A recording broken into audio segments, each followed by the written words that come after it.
يلا نعمل بقى مع بعض بطاطا باللبن والمكسرات تجنن. قد ايه يا جماعة، كريمية جدا ورهيبة. يلا نسمي الله ونصلي على الرسول ويلا بينا بسرعة على الطريقة. اول حاجة معايا 2 كيلو بطاطا، غسلتهم كويس اوي ونشفتهم بالشكل اللي انتوا شايفينه ده. هبدأ اقشرهم بالشكل ده بمقشرة البطاطس العادية او ممكن بسكينة. انا هنا كنت خلصت الكمية كلها، غسلتها كويس اوي.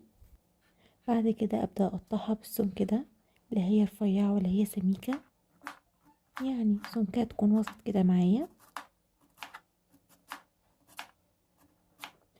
انا هنا كنت قطعت الكمية كلها، حطيتها في حلة وحطيت عليها السكر نص كوباية. لو عايزة السكر يكون مظبوط، لو عايزة السكر بتاعها يكون عالي شوية فزودي في السكر على حسب راحتك. رفعتها على نار هادية. البطاطا هتبدأ تنزل المية اللي فيها. كنت كل 10 دقايق كده تقريبا كنت بقلبها، عشان من تحت كانت بتستوي قبل فوق، كنت بقلبها عشان كلها تستوي.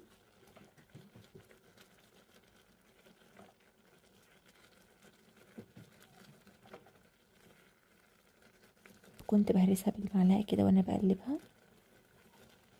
حلوة قوي كده، وكده كانت استوت.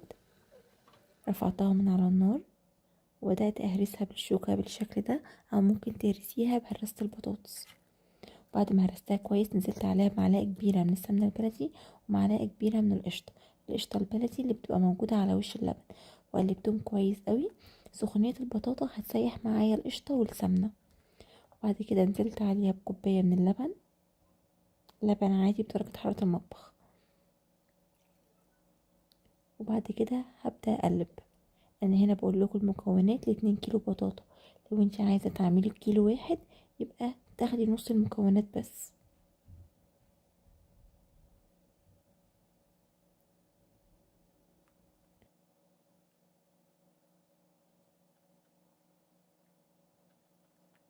وبعد كده نزلت عليهم بمعلقتين كبار من النشا،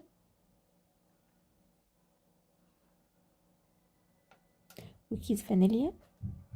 محطتش النشا الا لما البطاطا بردت تماما عشان ما تعملش تكتلات في البطاطا. ولو مش عايزه تستني البطاطا لحد ما تبرد، ممكن تدوبي معلقتين النشا في شويه ميه صغيرين قوي، يعني حوالي ربع كوبايه ميه لحد ما يدوبوا، وبعدين انزلي بيهم على البطاطا. المكسرات اللي تحبيها، انا حطيت سوداني، جوز هند، زبيب، وقلبت كويس قوي الكلام الحلو ده مع بعضه. بعد كده جهزت صينية مقاس 26 أو 28 على حسب ما تحبي علو البطاطا، تكون مرتفعة شوية ولا تكون ارتفاعها قليل. ودهنتها فرشة زيت، وبعد كده نزلت بالبطاطا. بعد كده معايا معلقة قشطة، وزعتها كده على الوش، وبدأت أدهنها بالفرشة عشان وش البطاطا ياخد كله نفس اللون.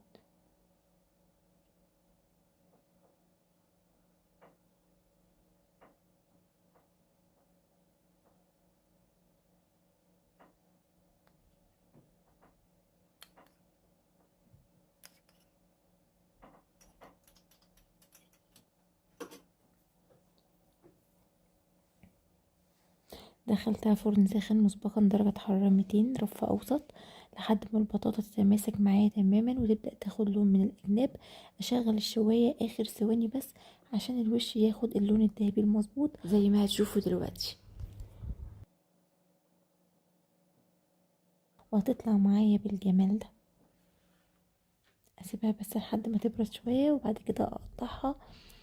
بتبقى معايا كريمية ورهيبة كده. عايزة تاكليها سخنة بتبقى فظيعة، عايزة تخليها التلاجة وتاكليها باردة بتبقى تحفة برضو. رهيبة يا جماعة، ريحتها كانت قلب البيت. لو عملتيها في الشتاء وطلعتيها تاكليها كده وهي سخنة قد ايه بتدفي جدا. وبس كده، دي كانت وصفتنا النهاردة. اتمنى وصفتنا تكون عجبتكم وتشاركوها مع كل اللي بتحبوهم، واشوفكم في فيديوهات تانية كتير بافكار كتير جديدة ان شاء الله تنال اعجابكم. اخيرا ما تنسوش اللايك والشير.